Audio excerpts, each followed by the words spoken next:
Hey everybody, it's Christine, and today I want to talk to you about how to respond to those expectation hangovers, the unwanted curveballs that life sometimes throws at us, because we can't control everything in our life.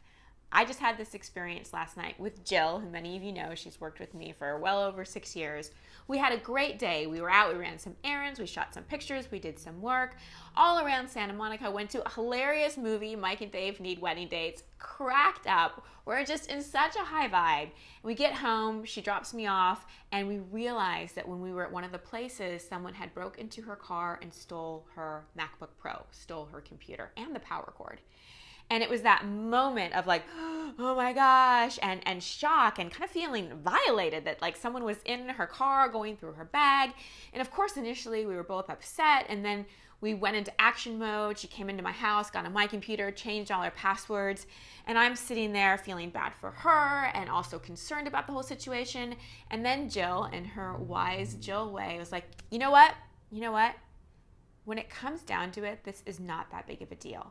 It's a computer. I can go to the store and get a brand new one tomorrow.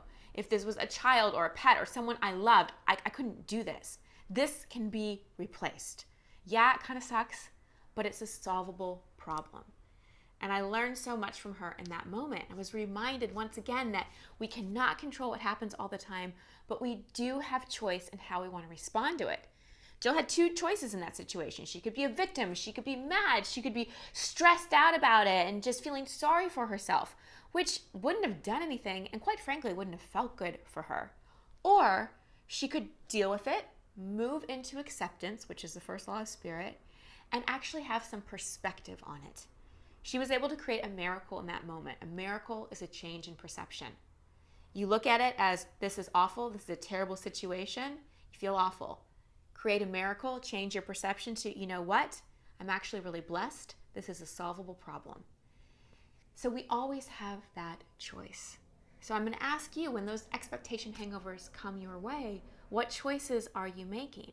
You get to choose what you make it mean. So take this lesson from Jill. Look at all the blessings you have. And P.S., Jill had just backed up her computer the night before.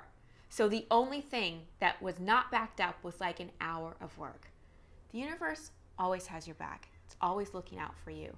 But move into cooperation by being a miracle worker in your own life. Much love and many blessings. I'll see you next week.